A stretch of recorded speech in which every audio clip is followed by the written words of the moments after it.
dia a todos. Vamos dar início à nossa sessão de julgamentos, processos com sustentação oral, em data de hoje, 24/6 do corrente ano. Havendo um legal, invocando a proteção de Deus, declaro aberta a nossa sessão. Discussão e aprovação da ata da sessão anterior. Aprovado. Julgamentos. Chamo o processo 5 da minha relatoria. 081-6250. Apelação civil.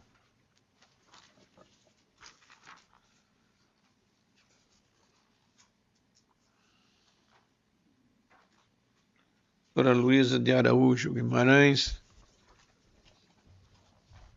Fala pela parte apelada, é isso? Isso, Excelência. Bom dia.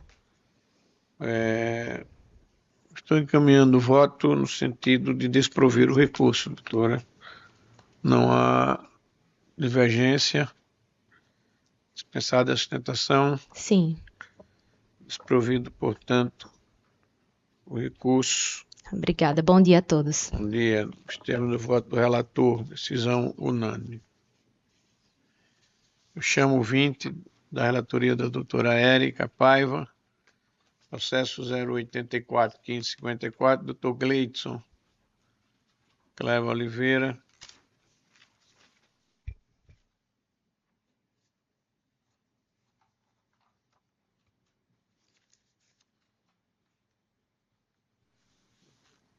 Doutor Gleidson fala pela parte apelante, Pedro Henrique de Medeiros Colares, não é isso? Exato. O voto está pelo provimento do recurso. Obrigado, senhores.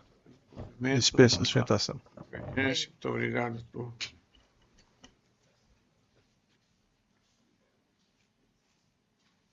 Chamo 09 da relatoria do embargador Vivaldo Pinheiro, processo 080-6419. Doutora Cíntia Gabriela.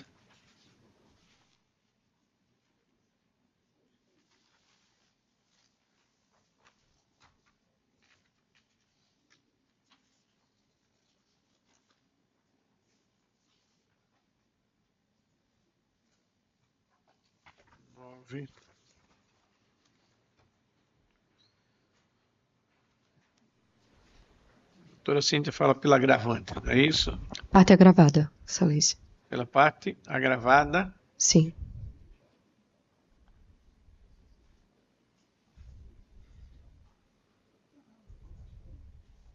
É. 9.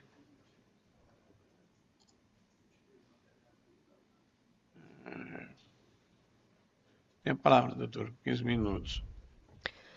Bom dia a todos. Bom dia, desembargador Mauri, do desembargador Vivaldo Pinheiro, relator do presente agravo de instrumento, serventuários, representante do Ministério Público, nobres colegas advogados, saúdo a todos, desejo um bom dia.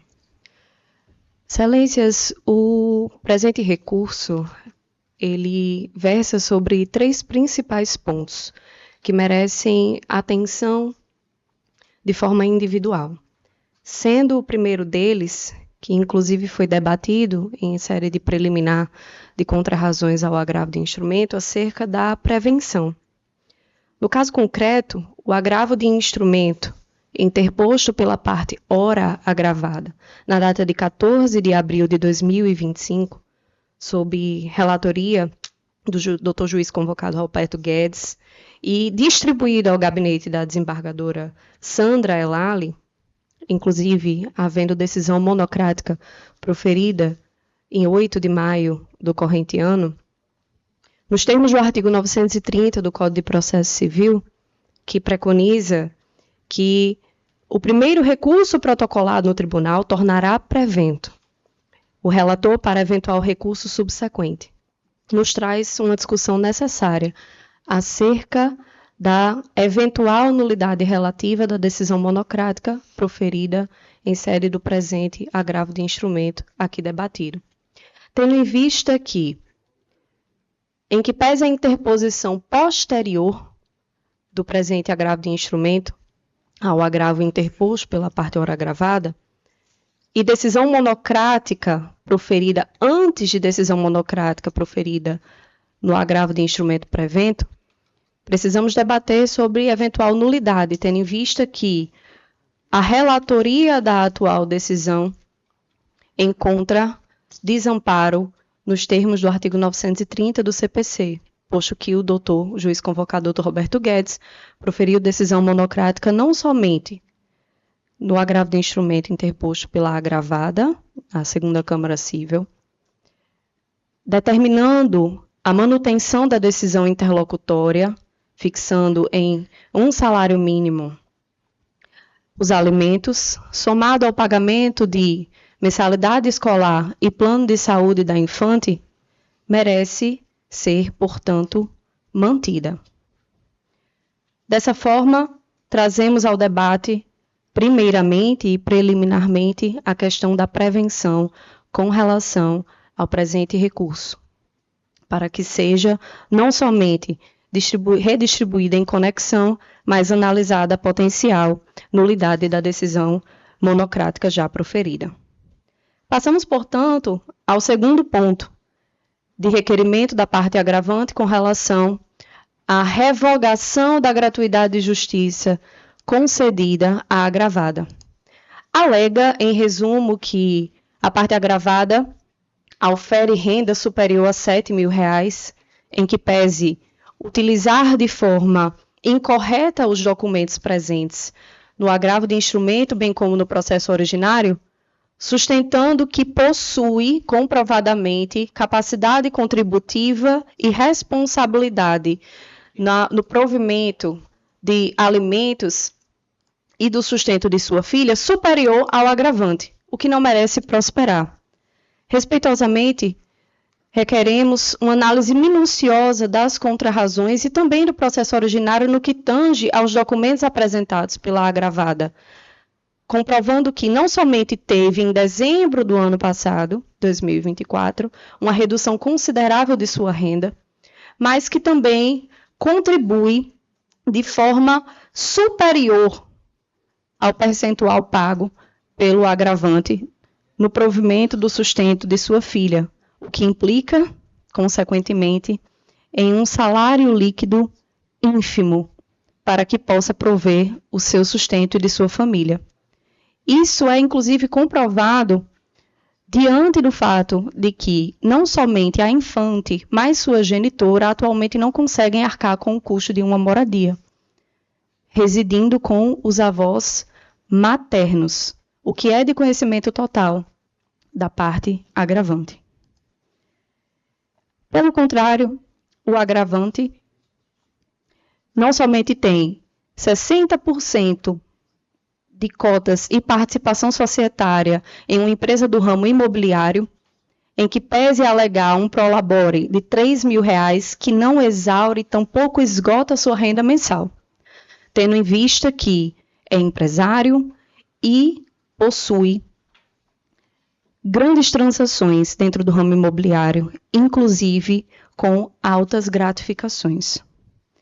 Além disso, em que pese a decisão monocrática ter reduzido a 50% de um salário mínimo os alimentos fixados na decisão agravada, é necessário nós atentarmos para a comprovação do binômio necessidade e possibilidade, tendo em vista que não há elementos suficientes, nem em processo originário, nem tampouco em agravo de instrumento, que comprovem o prejuízo causado ou desequilíbrio acentuado na renda do agravante, para que se reduza, ainda que provisoriamente, uma pensão alimentícia em 50%, tendo em vista que a própria decisão monocrática reconhece que o genitor já estava custeando há anos valor superior ao percentual arbitrado na própria decisão monocrática, inclusive requerido em sede de petição inicial no agravo de instrumento. Isto posto, excelências, requeremos, portanto, a reanálise com relação à prevenção e redistribuição para que os agravos de instrumentos sejam julgados sobre a mesma relatoria, bem como o desprovimento do recurso, mantendo a decisão agravada no seu inteiro teor. Obrigada. Obrigado, doutora. Senhor presidente, Pois não. a doutora trouxe essa questão da prevenção com um outro agravo, né, da relatoria da desembargadora Sandra, foi isso? É isso? Está no gabinete de Sandra Elásio, na segunda Câmara, Como e relatoria do Dr. Roberto Guedes. segredo de justiça, a gente tem uma certa dificuldade. Então, eu acho melhor examinar com mais cautela isso aí e dar um não mesa nesse processo. Deixa para a próxima semana. Pois não, doutor. Pode ser, suspende o julgamento. Para não repetir ostentação. Nós apenas... Certo, suspende o julgamento, então. Esse tem sido um problema, essa questão do sigilo, viu? Às vezes a gente não consegue ter acesso. Visualizar a prevenção e às vezes acontece dois relatores julgarem de forma divergente o mesmo tema. Isso deveria o sistema sinalizar de alguma forma, mesmo que não visualizasse o processo, mas a existência de um processo com relação às mesmas partes. Perfeito. Após a sustentação oral, suspenso o julgamento para exame da questão da prevenção sustentada pela advogada. São 9, não é? Eu chamo 14 da relatoria do desembargadora Milka, processo 087-0269, doutor Augusto Costa Maranhão.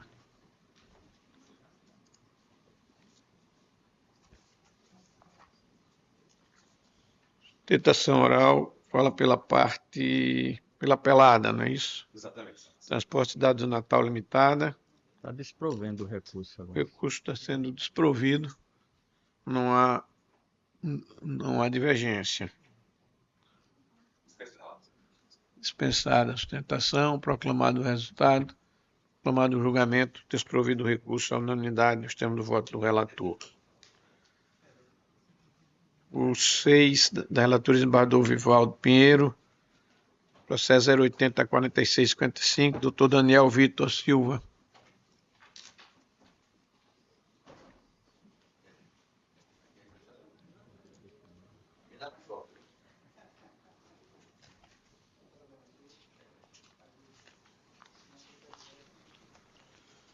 Grau do instrumento. Doutor Daniel, fala pela parte agravada. São dois agravos, na verdade, presidente. É um sobre a mesma decisão. O meu eu sou, nesse 4655, eu sou agravado. Grande Ave Forte. E no seguinte, que é o 7, nós somos agravantes. Grande Acho que são conexos os dois. Certo. Ok. Aqui no 6, o desembargador Vivaldo vota vem negando o provimento ao agravo. Negando o provimento. Não é isso? Isso.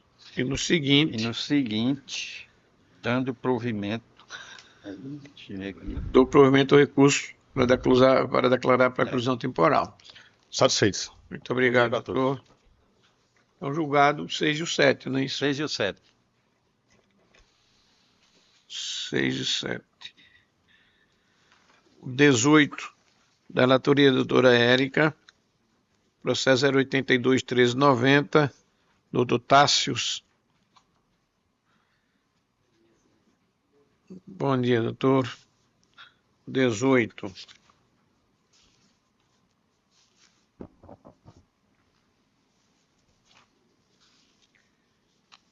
Apelantes e apelados. Doutor Tássios. Falo pela parte apelante. Fala pela parte apelante. A sustentação oral E eu também, pela- doutora Leiliane, está presente. Sim, eu estou online. Fala pela pelada. Doutor Tássios tem Estou a palavra, portanto, por 15 minutos. Obrigado, excelências. Bom dia a todos, saúde a todos em nome do presidente da sessão, desembargador Amauri, a relatora desse caso, doutora Érica, a quem saúdo a todos os presentes. Bem, excelências, o feito ele versa acerca de uma reintegração de posse na origem que foi formulada pelo filho, Renato Paiva, em desfavor do pai, José Paiva, tendo como objeto um bem imóvel que é situado no condomínio Ponta Negra Boulevard, ali em Ponta Negra. O senhor José Paiva, que é o pai, ele comprou esse imóvel no ano de 2007 e na ocasião ele registrou esse bem formalmente perante o cartório de registro de imóveis em nome do filho dele, o senhor Renato. À época, Renato ele tinha 20 anos, ele não tinha cerca de 20 anos, ele não oferia renda, não tinha qualquer tipo de patrimônio, e o pai adquiriu esse imóvel e formalmente o registrou em nome do seu filho. Inclusive nos autos de uma ação anulatória que foi movida pelas filhas do apelante, que foram os autos 083 2857 08/2019, restou reconhecido que esse imóvel ele teria sido comprado pelo apelante e que teria tido uma doação simulada em favor desse filho, que agora é autor dessa demanda de reintegração de posse. Naqueles autos, inclusive, foi juntado e consta o contrato de compra e venda que antecedeu a lavratura da escritura pública, que mostrava que era o senhor José Paiva, ora apelante, que era o adquirente daquele bem imóvel, como também consta não só o contrato, como o recibo de quitação da compra e venda, que também foi passado em nome do pai, senhor José Paiva. Portanto, há naqueles autos um édito jurisdicional que reconhece que se tratou dessa doação simulada. Fato é, excelências, que desde que o senhor José Paiva adquiriu esse terreno em idos lá de 2007, ele ergueu nele a sua residência e lá ele segue residindo até o ajuizamento, o aforamento dessa ação.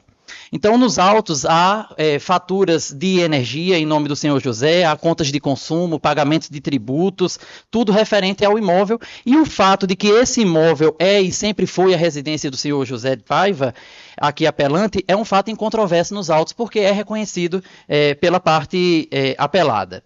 Contudo, doutora Érica, valendo-se dessa condição de proprietário formal no registro de imóveis, após um desentendimento familiar, o filho ele entrou com essa ação de reintegração de posse, pedindo a desocupação do bem pelo seu pai, e a sentença ela reconheceu que existiria ali um comodato verbal e julgou procedente esse pedido de reintegração do filho na residência que nunca foi dele. Ou seja, desembargador Vivaldo, o juízo sentenciante, ele entendeu que, por ser o proprietário registral do bem, que foi um ato de liberalidade ali à época do pai dele, que comprou, pagou o imóvel e nele reside, o senhor Renato ele exerceria uma posse que ele nunca ocupou. Ou seja, a sentença ela aduziu que o pai, na verdade, era um comodatário do filho. Ele residia no bem gratuitamente por ato de tolerância do seu filho. E determinou que o senhor Renato ele reintegrasse na posse do imóvel, que ele reconhecidamente nestes autos alega que nunca teve essa posse direta do bem. Ora, doutora Érica, o senhor Renato, ele nunca exerceu a posse do bem antes do ajuizamento dessa ação, que é, inclusive, como eu disse, a residência do seu genitor. Prova disso é que ele não trouxe, durante a instrução processual, nenhuma testemunha que corroborasse com suas alegações. O próprio autor, ele reconhece que nunca teve essa posse prévia do imóvel, de modo que ele não pode ter o que reintegrar neste caso. E em uma demanda possessória, como a gente sabe, se o autor ele nunca teve a posse, ele não pode reclamá-la, nem muito mesmo demonstrar que tem uma melhor posse sobre aquele imóvel. E pior, nesse caso não tem como se admitir que o pai dele ele exerceria, que lá está há mais de 15 anos residindo, ele teria esbulhado a posse desse autor. E aí, para essa sustentação, eu me deparei até com um julgado desta Câmara Cível, que é de relatoria da doutora Érica, em uma ação que é muito semelhante à que está sendo julgada aqui agora, traz nuances fáticas muito, muito próximas, e que eu vou pedir licença aqui só para ler trechos do acórdão que está assim emendado, excelência. Reintegração de posse, alegação de esbulho possessório, inexistência de posse direta, posse exercida de forma contínua, pacífica e de boa-fé pela parte demandada. E aí, na delimitação do objeto da discussão, consta a seguinte questão, que é semelhante à que aqui se discute. Questão em discussão. Verificar se houve esbulho possessório praticado pela apelada, considerando as circunstâncias de sua ocupação e a alegação de posse de boa-fé. E aí, nas razões de decidir, cita bem dizer o mesmo contexto que está sendo tratado aqui na presente lide, nos seguintes termos. A posse direta do imóvel estava consolidada em favor da apelada, que ocupa o bem de forma contínua, pacífica e sem oposição desde 2009, caracterizando posse de boa-fé, conforme os critérios do artigo 1210 do Código Civil. A proteção possessória não depende da comprovação de domínio, mas do exercício legítimo da posse e da demonstração de ato ilícito configurador de esbulho, o que não ocorreu no caso. Não foram apresentadas provas de oposição efetiva à posse da ré antes do ajuizamento da ação, nem da prática de ato que configurasse violação possessória. E aí complementa, aduzindo ser irrelevante discutir domínio ou eventual nulidade no âmbito do processo possessório. Os requisitos do artigo 561 do CPC para a concessão da reintegração não foram atendidos diante da ausência de comprovação de posse anterior e inexistência de esbulho praticado. A apelação cível é a 0100-712, dígito 86-2016, como eu disse, de relatoria da magistrada Érica de Paiva, julgada à unanimidade por esta terceira Câmara em fevereiro de 2025, agora recente. A situação é a mesma, excelências, dos presentes autos. A posse direta do imóvel, ela está consolidada em favor do senhor José, que ocupa o bem de forma contínua, pacífica e sem oposição desde 2007, caracterizando a sua posse de boa-fé. Não há uma só prova de oposição à posse do senhor José antes do ajuizamento dessa ação, que, como eu disse, foi motivada por conflitos familiares. Essa ação que é, portanto, temerária, e muito menos que o pai ele teria praticado qualquer tipo de ato de esbulho em desfavor do seu filho, que, como eu disse, de um imóvel que ele mesmo adquiriu, que ele mesmo edificou, que ele mesmo paga com os encargos da propriedade, que ele mesmo dispõe, goza e usa, e muito menos que qualquer requisito do artigo 561 do CPC tenha restado configurado aqui na espécie. Ou seja, nem a comprovação da posse anterior pelo senhor Renato, muito menos a perda da posse pelo ato de esbulho praticado pelo senhor José.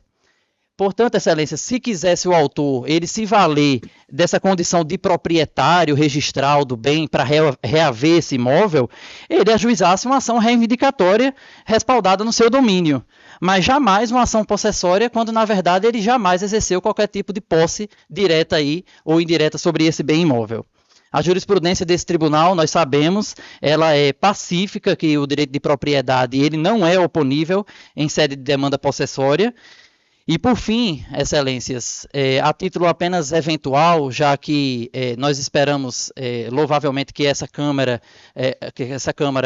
realmente verifique que inexiste a posse do senhor Renato a autorizar essa reintegração de posse sobre esse bem imóvel, a título eventual nós pedimos o afastamento da condenação em lucros cessantes, que foi determinado pelo juiz de piso, ao determinar que o pai ele pagasse aluguéis pelo tempo em que ele ficou no imóvel, que, como eu disse, era a sua residência, que ele pagasse esses aluguéis ao filho. Então, a título eventual, nós pedimos o afastamento dessa condenação, tendo em vista que, se a sentença reconheceu a existência de um comodato verbal, e esse comodato verbal jamais teve qualquer tipo de ajuste a título de aluguel ou indenização pela ocupação desse bem, que essa medida, que essa determinação judicial da sentença também seja afastada. Enfim, excelências, nós sabemos aqui que qualquer decisão, o julgador ele não pode se alienar da realidade, esquecendo que se decide ao final e a cabo sobre a realidade fática, né, e não sobre questões jurídicas. Porque, do contrário, a gente não chega a tão pretendida e tão almejada justiça. E é isso que o senhor José Paiva ele pede hoje aqui na tribuna, que é o provimento do seu apelo para reformar a sentença e julgar totalmente improcedente o pedido de reintegração na posse da sua residência formulada por seu filho. Obrigado, excelências. Muito obrigado, doutor. Passo a palavra à doutora Leiliane Godeiro. Bom dia, excelências. Eu gostaria de saber se vocês estão me ouvindo bem. Vocês estão me ouvindo bem? Consegue me ouvir? Doutora Leiliane. Consegue me ouvir?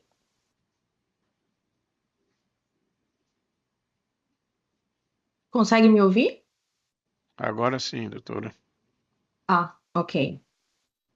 Bom dia, excelências. Meu nome é Leiliane Godeiro e nesta oportunidade, tenho a honra de sustentar oralmente a defesa dos meus clientes Renato da Silva Fernandes Paiva e Caionara, apelados nos presentes autos. Excelências, estamos diante de uma situação que clama pela justiça e pela preservação dos direitos legítimos dos meus clientes em relação ao imóvel objeto desta demanda. Suas próprias irmãs, em conluio com o pai, apelante neste processo, intentaram com duas absurdas ações declaratórias de nulidade dos legítimos contratos de compra e venda realizados por Renato há mais de 10 anos atrás. Imóveis estes legitimamente adquiridos e registrados em nome dele.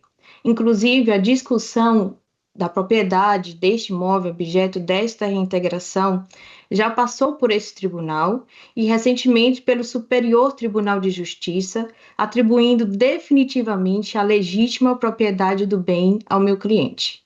A sentença proferida pelo juiz da 20ª Vara Civil dessa comarca de Natal foi justa, técnica e fundamentada, em robusto conjunto probatório. Ela reconheceu de forma clara a posse legítima dos apelados sobre o imóvel situado na rua Dr. Múcio Vilar Ribeiro Dantas, casa B07, em Ponta Negra, bem como o esbulho praticado pelo pai e pelas irmãs do apelado que deu origem a estas ações. A decisão acertadamente determinou a reintegração de posse em favor dos apelados, bem como a condenação do pagamento de aluguéis correspondentes ao período que os apelantes detiveram injustamente a posse do imóvel em razão da quebra do comodato verbal firmado entre as partes. A ocupação indevida foi amplamente comprovada nos autos, excelências, tendo o imóvel sido utilizado sem autorização após a quebra do comodato verbal. Ressalta-se que a invasão foi objeto de uma ação indenizatória autônoma, também julgada procedente a nosso favor, com trânsito em julgado, após exaustiva instrução probatória, o que reforça a legitimidade desta sentença combatida e a caracterização do esbulho possessório reconhecido judicialmente.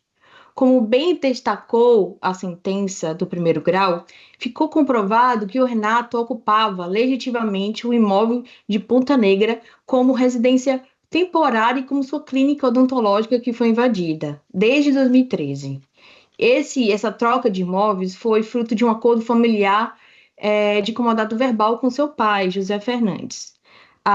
Temos todas as provas de energia elétrica no nome do Renato, desde 2007, contrato de prestação de serviço, nota fiscal de materiais utilizados na construção da casa e outros elementos documentais também foram acustados nos autos que se referia à propriedade, né? A conduta dos apelantes que arbitrariamente adentraram no imóvel e se apossaram dos pertences pessoais e profissionais do senhor Renato foi judicialmente reconhecida como esbulho, inclusive em outros processos conexos, a exemplo da ação indenizatória de número 0810-33550-2020, no qual o pai foi condenado por danos materiais. O comodato foi violado de forma unilateral e injustificada, o que rompeu com qualquer alegação de boa-fé por parte dos apelantes, excelências. Foi então que, como manda a lei, inclusive desconhecida pelos réus que preferiram invadir os imóveis, né? Entramos com a notificação judicial, que foi deferida, entramos com essa ação de reintegração visando resgatar a posse do bem, uma vez que meus clientes estavam, na época, sem lugar para morar, inclusive. Importa ainda lembrar que a propriedade do imóvel não está mais em discussão aqui, excelências, pois foi reconhecida em sentença na ação declaratória de número 0832-85708-2019, confirmada por esse egrégio tribunal e, mais recentemente, ratificada pelo Superior Tribunal de Justiça, afastando qualquer alegação de simulação ou doação inoficiosa relatada pelo ilustre advogado. A tese de que o imóvel teria sido adquirido com recurso do pai já foi rechaçada. O imóvel é de titularidade do Renato, e os apelantes buscam aqui apenas rediscutir fatos e fundamentos já definitivamente julgados, inclusive pelo STJ.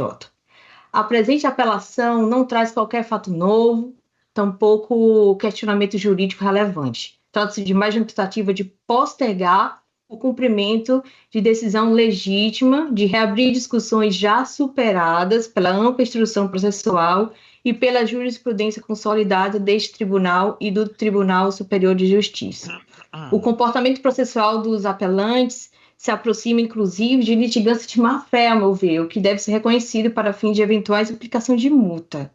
Excelências, o que se busca com este recurso é inverter a realidade dos autos, a realidade jurídica dos autos, negando os fatos provados por diversas ações, julgadas com instrução, inclusive, e combater a coerência de uma sentença proferida. Excelências, é igualmente necessário afastar qualquer tentativa dos apelantes de pleitear de forma contraposta valores a título de aluguel. Tal pedido, além de juridicamente descabido, já foi objeto de análise de ação indenizatória promovida por Renato, tendo sido expressamente rejeitado pelo juiz competente, com trânsito em julgado. Não se pode admitir, sob pena de grave insegurança jurídica, que questões, inclusive, já definitivamente apreciadas em outras demandas, sejam reabertas neste processo em clara violação ao princípio da coisa julgada do devido processo legal. Trata-se, mais uma vez, de tentativa protelatória, sem respaldo fático e jurídico, e que deve ser prontamente repelida por este egrégio tribunal. Inclusive, a liminar desse processo de reintegração de posse já foi deferida e o meu cliente já tem a posse do imóvel. Reitero, excelências, a posse do senhor Renato foi legítima, contínua e documentada. Houve esbulho e a quebra do comodato, reconhecido em diversas outras ações transitadas em julgados. A propriedade do imóvel é legítima e não pode ser questionada mais. A sentença está juridicamente correta e deve ser integralmente mantida. Portanto, requer-se, Vossas Excelências, o não provimento da apelação com a manutenção integral da sentença, incluindo a condenação dos lucros cessantes dos aluguéis, que, como forma de reparar o dano sofrido para o apelado, que ficou durante toda essa fase processual até a sentença, sem propriedade, sem imóvel para residir, sem imóvel que se utilizava como sua clínica odontológica. Teve um prejuízo absurdo. É por isso que pugno pelo não provimento desta apelação. Obrigada, excelências. Obrigado, doutora. Relatora. Senhor presidente, eu já encaminhei meu voto, negando provimento à apelação, e o grande ponto central dessa controvérsia aqui é a existência do comodato verbal, que já foi reconhecido, inclusive, em outra demanda. Então, na existência do comodato, a posse da parte apelante, ela se torna precária e ela deriva de tolerância pela parte apelada, e a partir do momento em que o detentor precário ele é notificado para a desocupação do imóvel e não o faz, o esbulho resta caracterizado. Então, não entendo que a posse do apelado fosse legítima, cabendo a reintegração nos termos da sentença que foi prolatada de forma bem fundamentada e consistente. Pois não há divergência, proclamo, portanto, desprovido o apelo nos termos do voto da relatora. Chamo o 19, da relatoria também da doutora Érica Paiva, processo 083-57-58, doutor Cristiano Barros.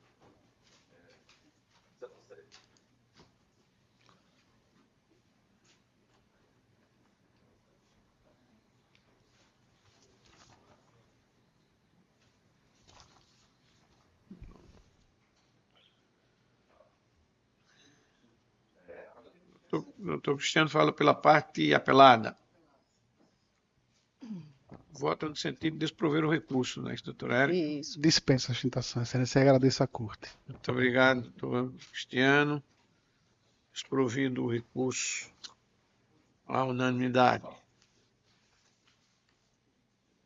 Então, para a ordem, né? Senhores, bom dia. Bom dia.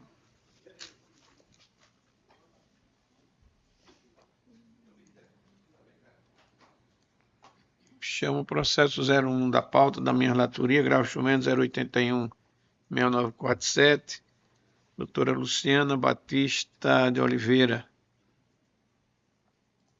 Bom dia, Excelência. Fala pela agravante.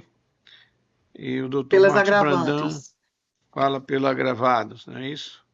Doutor Márcio, encontra presente? Doutora Luciana tem a palavra. Bom dia, Excelências, relator Amauri, demais desembargadores, representante do Ministério Público, colegas presentes.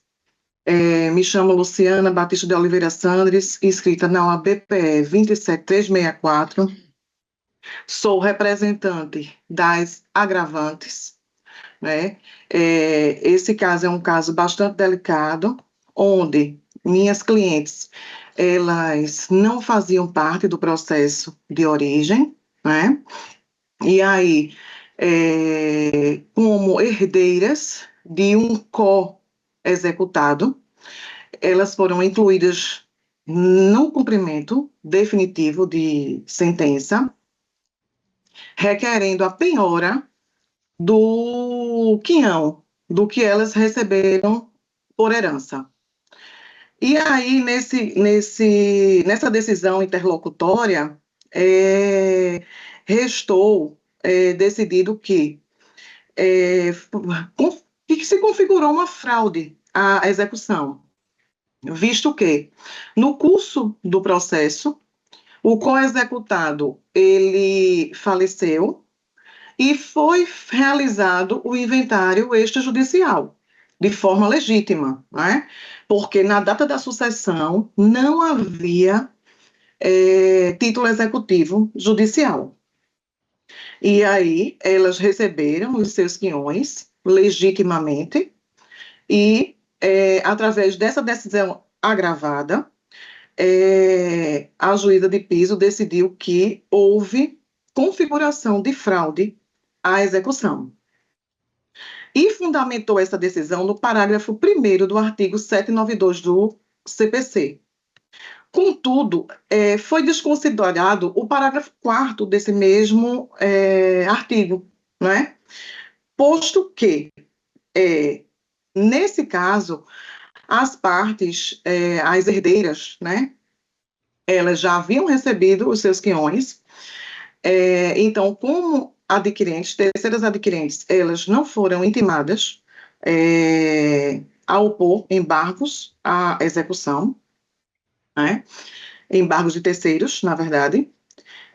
A decisão agravada também desrespeitou a súmula 375 do STJ, visto que não houve registro de penhora do bem alienado, né? E também não restou configurada a má-fé, não restou comprovada a má-fé. E a má-fé, sabe-se que não pode ser presumida. Então, nesse sentido, entendemos que existe aí uma nulidade nessa decisão agravada, certo?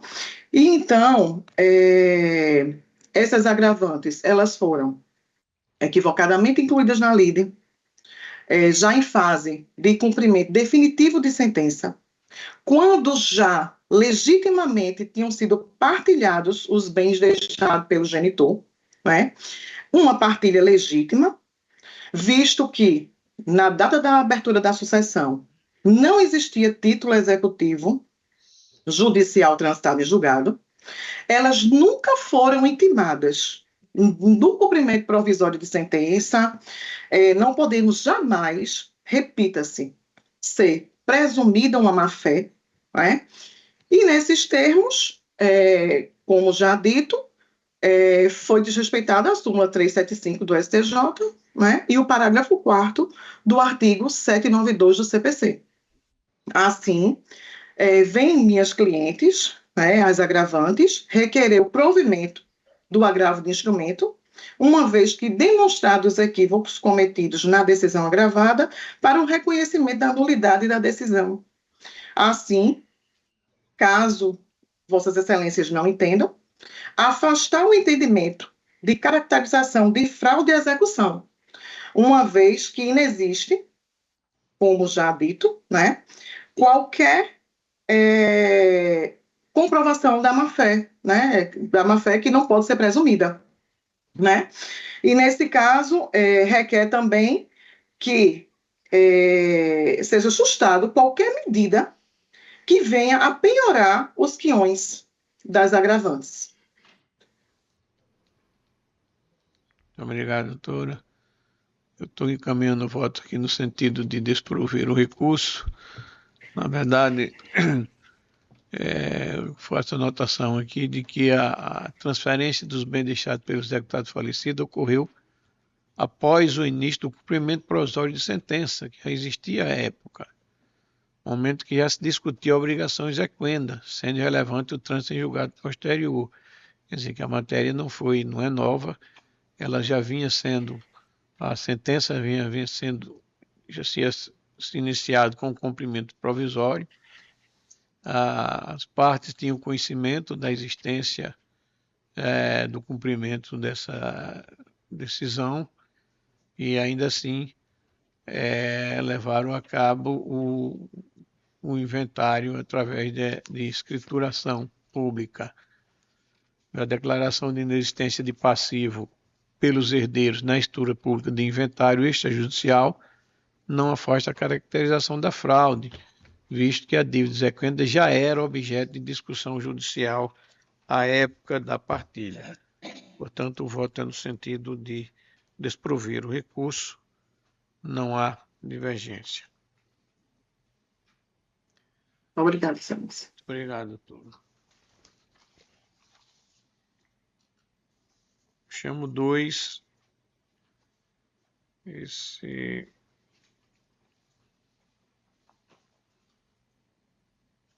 Operação 080-6592. O doutor Renato Duarte fala pela parte, a dupla aqui, a dupla apelo. Se encontra. O voto no sentido de dar provimento parcial às apelações das demandadas para diferir os benefícios gratuitos à massa falida da costura Lupe, determinar que se proceda com a ratificação do polo passivo para que passe a constar como massa falida da costura Lupe Limitada, e reformar a sentença para fixar os juros de mora a partir da citação válida, mantendo a correção monetária desde o efetivo prejuízo. Consequentemente, readequar os honorários advocatícios. Não há divergência. 3, não mesa. 4.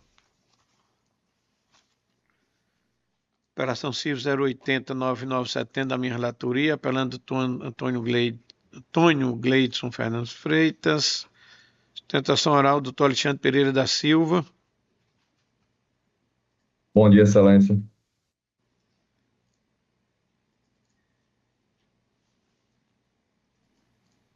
Vossa Excelência fala em causa própria também, não é isso? Não, advogado. Isso. Alexandre Pereira da Silva. Fala pelo apelante. Pelo apelante, Excelência. Davi Alisson da Silva se encontra também. Os dois Davi Alisson se encontra aqui, está ao meu lado. Tem a palavra, Excelência, por 15 minutos regimentais. Excelentíssimo senhor presidente, excelentíssimo desembargador da Terceira Câmara Civil, Tribunal de Justiça do Estado do Rio Grande do Norte, excelentíssimos advogados aqui presentes de maneira presencial ou virtual, desejo a todos um bom dia.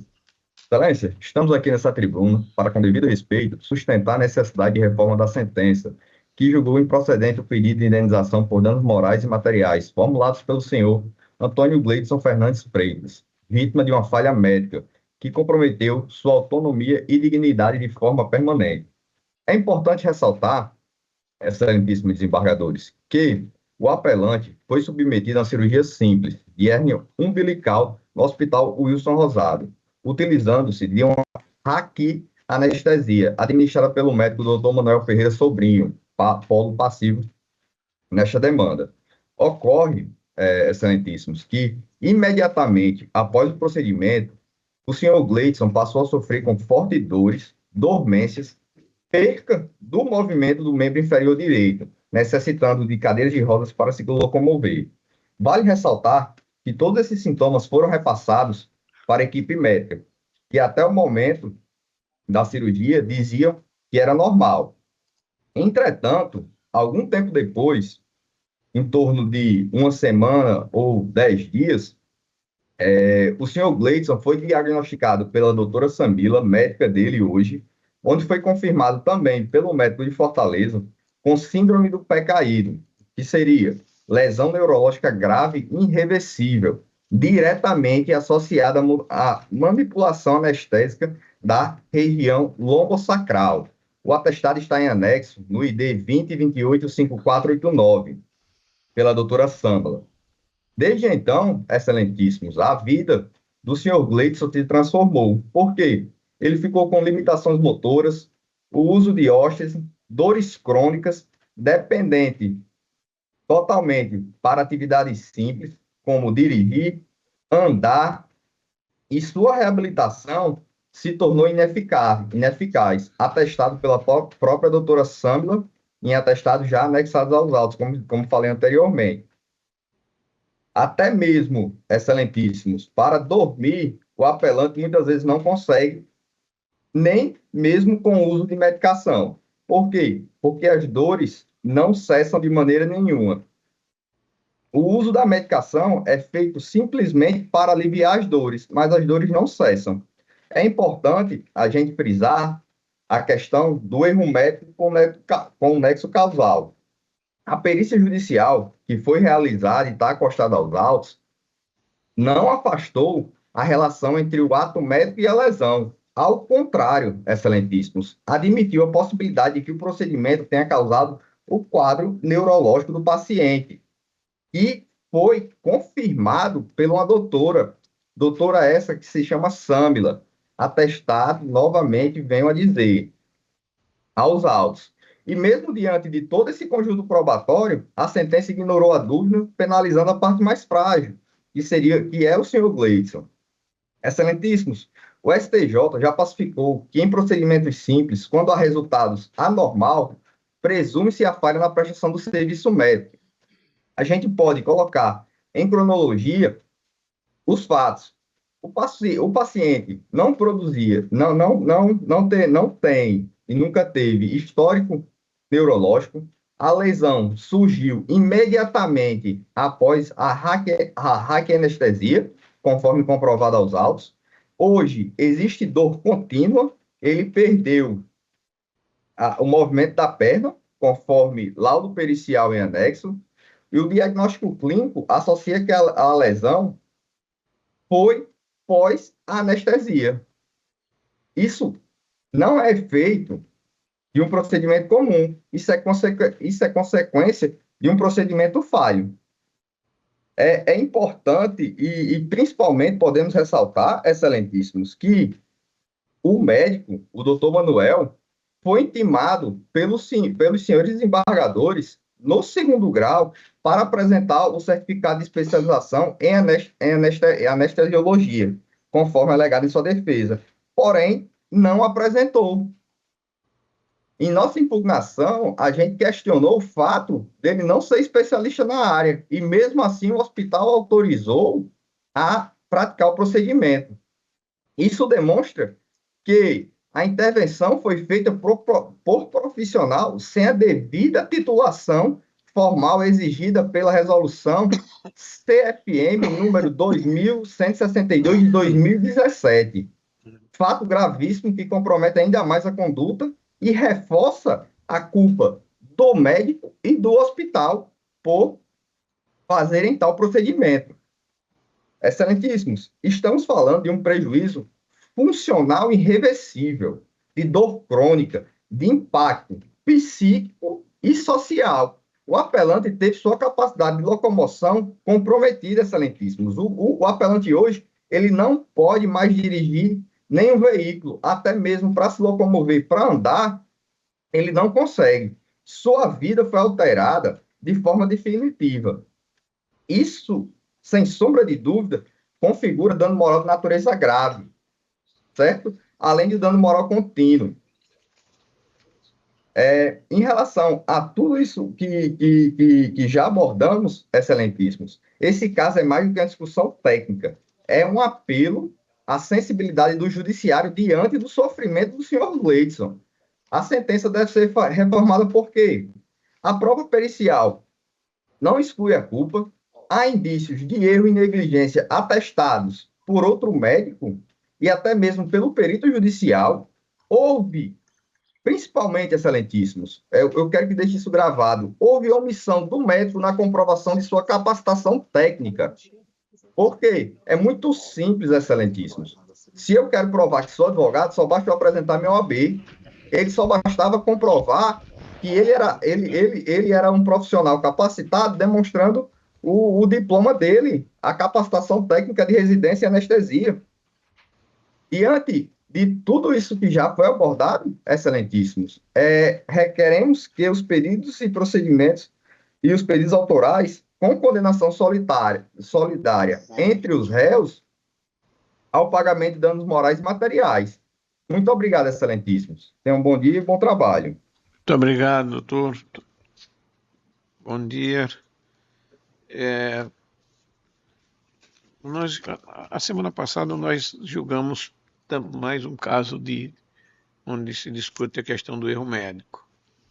E nesses casos, e no presente caso, tal como no anterior, e como foi acontecer nesses casos, a perícia médica do perito judicial assume um papel de altíssima relevância para a melhor compreensão e julgamento de erro da existência ou não de erro médico ou de desígnio do hospital ou coisa que o valha. Então, a prova aqui trazida como absolutamente preponderante é a pericial, trazida pelo médico perito designado pelo juízo, além, naturalmente, de outras provas colhidas durante a instrução.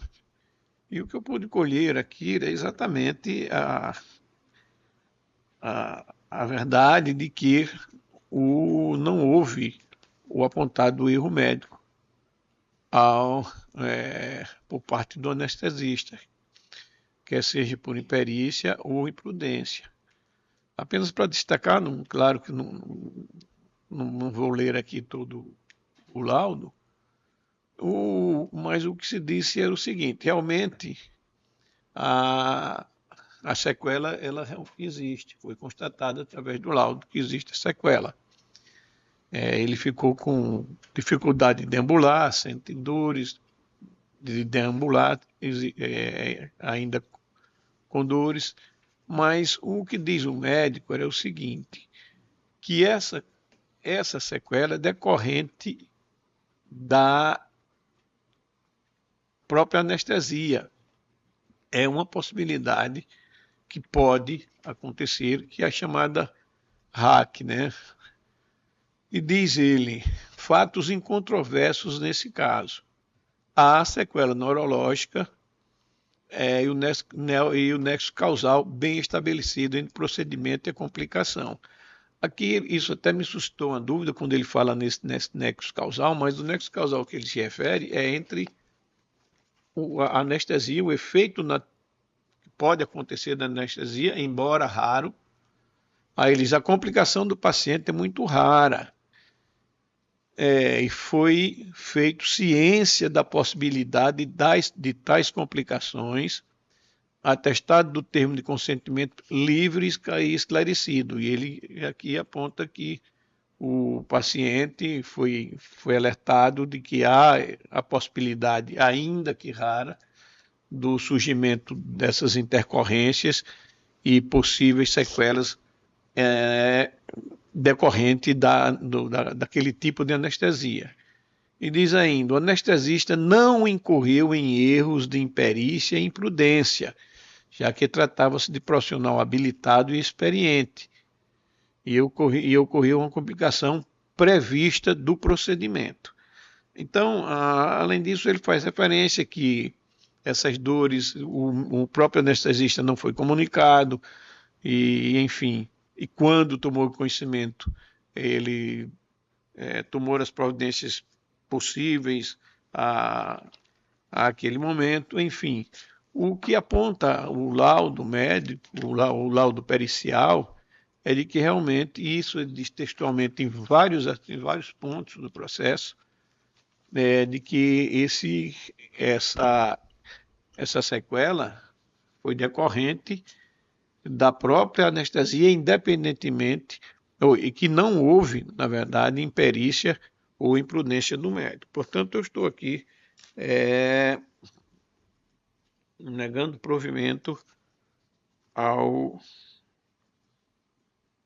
recurso, mantendo a sentença recorrida.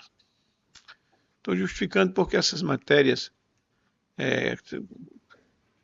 sempre são debatidas aqui e sempre se aponta erro médico, são matérias extremamente delicadas, principalmente nesse caso em que ficou realmente essa sequela neurológica em decorrência da anestesia, não da má aplicação da anestesia. Não há divergência. O médico ele fez um alerta que, ao contrário do que as pessoas pensam, sempre há um grau de risco na aplicação de uma anestesia em cirurgia. E já registra-se casos de pessoas que têm complicações sérias na anestesia para fazer um procedimento no dente. Até no dente. Perfeito. E que isso não implica obrigatoriamente na imperícia de quem administrou o anestésico, mas sim uma reação não prevista do organismo. Inclusive, no caso, ele permaneceu no hospital e essas dores só vieram ser, pelo menos consta dos autos, só a posteriori. Excelência, só pela ordem, só para deixar claro que foi requisitado o diploma dele, o certificado de capacitação, e o processo está julgado, mesmo não veio anexar em momento nenhum aos autos. Só para deixar claro. O processo está julgado, excelência. O 5 já foi julgado. Eu chamo o 6º, também julgado. 7, 8. Também. O 8. O 8 na relatoria do embargador Vivaldo.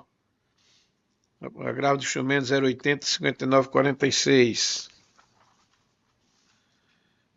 Dr. Bruno Henrique fala pelo agravado. Não se encontra. A decisão negando provimento ao agravo. Não há divergência. É o 8. Ah, o 8, tá certo. Nego provimento ao agravo de instrumento interposto, prejudicado ao agravo interno. Doutor, não pode estar esperando.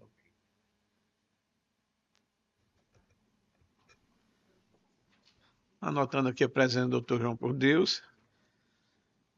Seja bem-vindo. Vai participar de algum julgamento? Não, né? Mas se quiser tomar assento, será uma honra. Esse 9 é o... É o 9, né? É o que a advogada falou na prevenção. Da prevenção. Foi examinada, a senhora examinou, e realmente a prevenção. Então, eu peço para retirar de pauta, para encaminhar. Reconhecendo a prevenção. Reconhecendo a prevenção. Retirado. O 10. Apelação civil da relatoria do desembargador Vivaldo Pinheiro. Apelação 081 4701. Dr. Bruno Henrique. Fala pela parte apelada. O voto no sentido de negar provimento. Não se encontra presente o Dr. Bruno. Decisão unânime. O 12. Apelação civil dos relatores do desembargador Amilcar. Dr. Pedro Henrique Messias fala pela parte apelante. o RLG Empreendimento Imobiliário. Dr. Pedro Henrique se encontra? Ausente. Recurso provido. Unânime. 13 é Unimed. 14 já foi julgado. 15. Relatoria da doutora Érica Paiva, apelação civil 080-1531. Doutor Roberto Rodrigues de Lima Filho. Fala pela parte apelada. BP, promotora de vendas, se encontra. O voto é desprovendo o recurso. Não há divergência, proclamado desprovido à unanimidade. O 16, apelação civil 080-2472.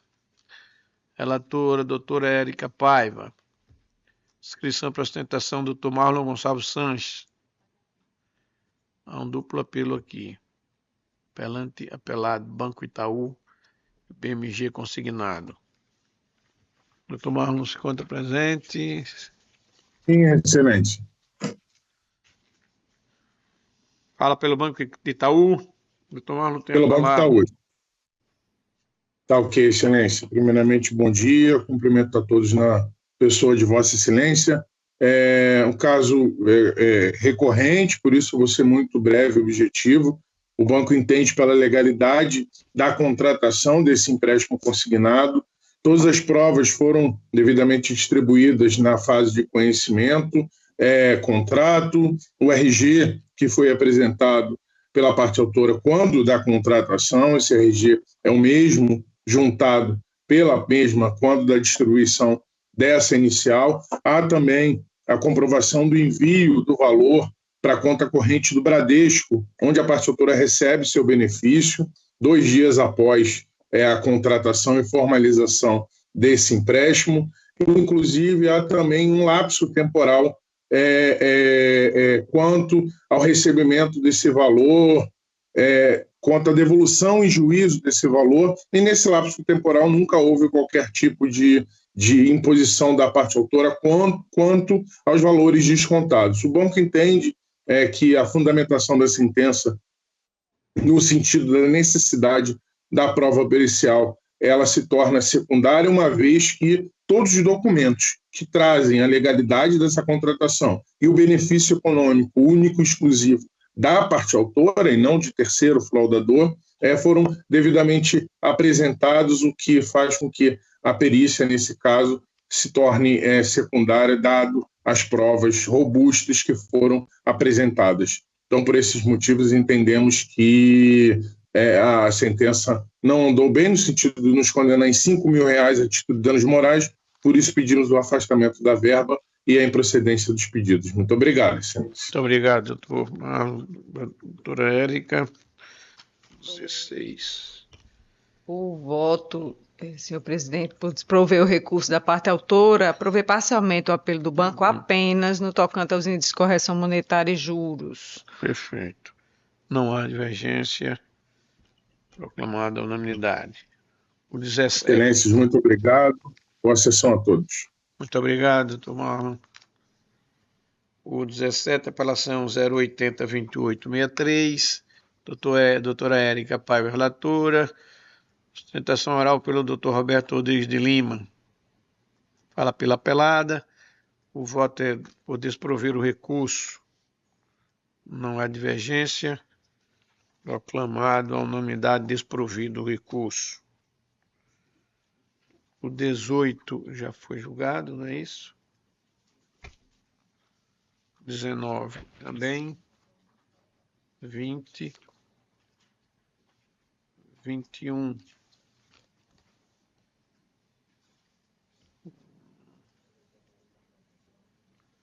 Esse 21 é preciso a presença do Dr. Luiz Alberto, convocado na abstenção de quórum. 22. Não mesa.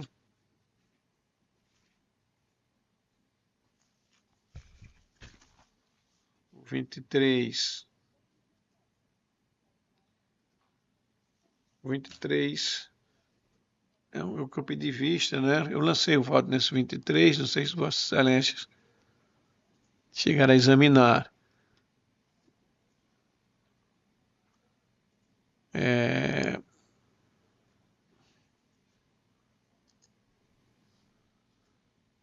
porque me chamou a atenção, né? Discute a questão da prescrição intercorrente. E eu estou aqui divergindo da relatora com todas as vênias, porque o que me chamou a atenção foram casos de precedentes aqui da nossa Câmara, que mantém entendimento diferente. Eu trago aqui julgados do desembargador João Rebouças, trago também de outras câmaras, na segunda Câmara, a desembargadora Lourdes Azevedo, e, por fim, do desembargador Cláudio Santos. Então, o que me impressionou e foi exatamente os precedentes em relação ao tema, e, inclusive, em processos que eu cheguei a participar e manifestar meu entendimento. No caso, eu estou dando provimento ao recurso para anular a sentença, determinar o retorno nos autos, afastando, portanto, a existência da prescrição intercorrente.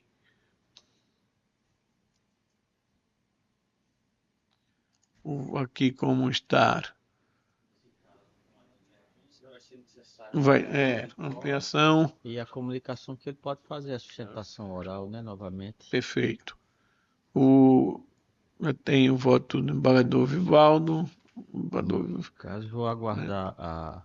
Isso, vamos aguardar então suspenso, julgamento, extensão de quórum.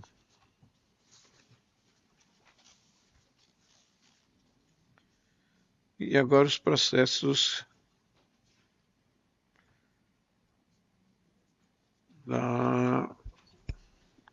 de impedimento. Eu vou passar a presidência do desembargador Vivaldo Pinheiro. A partir do 11, desembargador Vivaldo, ele tem visto já. 11 e o 13.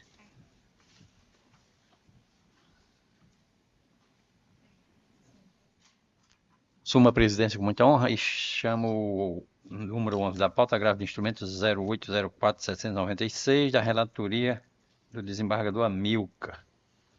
É o número da pauta? É o 11. A agravante é Desirri Lopes, agravado Unimed. Há uma inscrição aqui, doutora Doniz Bezerra da Silva, falando pela Unimed. Sim, está presente, Excelência. Sim, estou presente. Bom, vamos ver aqui, é o 11. A Unimed aqui é...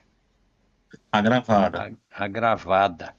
Agravado chama de desprovendo. O voto do relator é pelo desprovimento do agravo. Então dispenso, Excelência, a sustentação.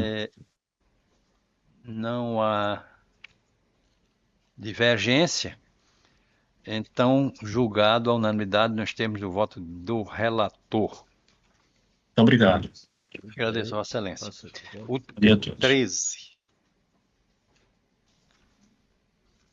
O 13. Também da relatoria do desembargador Amilcar, apelação civil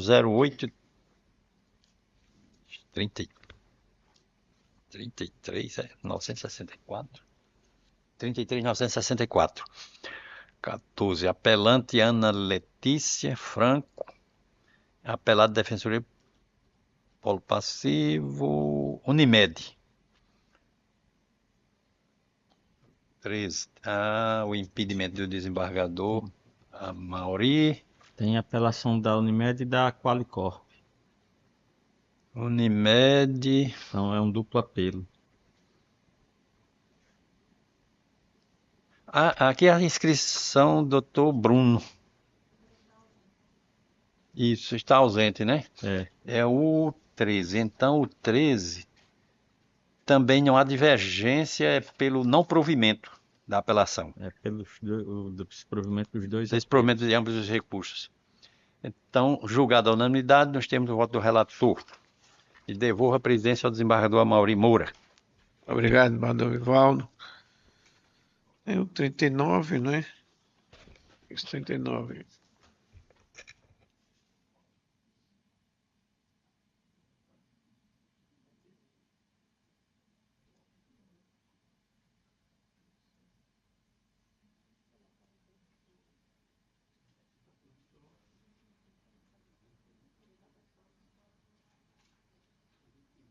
Só falta o 21, né? Não, só o 21, né? Esse é o doutor Luiz Alberto. 21, relatoria do Bardor Vivaldo, né?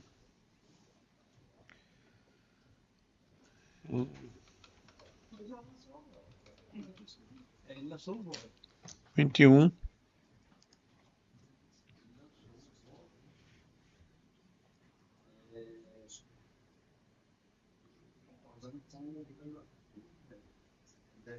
Esse aqui. Ah, sim. Já lançou o voto. Pronto. É matéria de repetição do indébito, dano moral. Ok. Fica, portanto, por maioria, não é?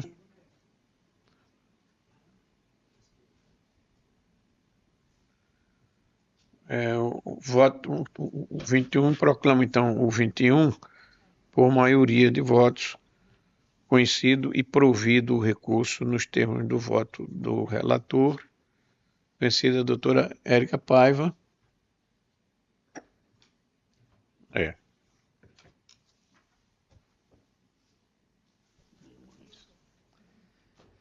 Não havendo processos para julgamento, declaro encerrada a nossa sessão na ordem jurisdicional. Na ordem administrativa, a presidência propõe o voto de pesar pelo falecimento do senhor Rosvaldo Toscano dos Santos, pai do nosso colega juiz, doutor Rosvaldo Toscano dos Santos Júnior. Todos de acordo? De acordo, excelente. Associou-se Procuradoria. E também no mesmo sentido, o voto de pesar pelo falecimento da senhora Maria Eurizene, não é isso? Braga Sampaio, mãe do doutor José Erval Sampaio Júnior, o juiz. Foi soube ontem isso. Liguei para ele. Ela já vinha com algumas internações, mas vinha bem, enfim. Complicou o quadro e ela faleceu. Fica, portanto, o voto de pesar consignado. Todos de acordo? De acordo, senhor. Associou-se o Ministério Público. Na presidência não há. Foi pedido de uma irmã, né? Era um tempo desse. Foi pedido de uma irmã, aí perdeu a mãe agora. Doutor Vivaldo, alguma proposição? Sem proposição, excelência. Doutor Maneuca? Também não, excelência. Doutora Érica? Sem proposição. Nada mais havendo, declaro encerrada a nossa sessão, agradecendo a presença de todos.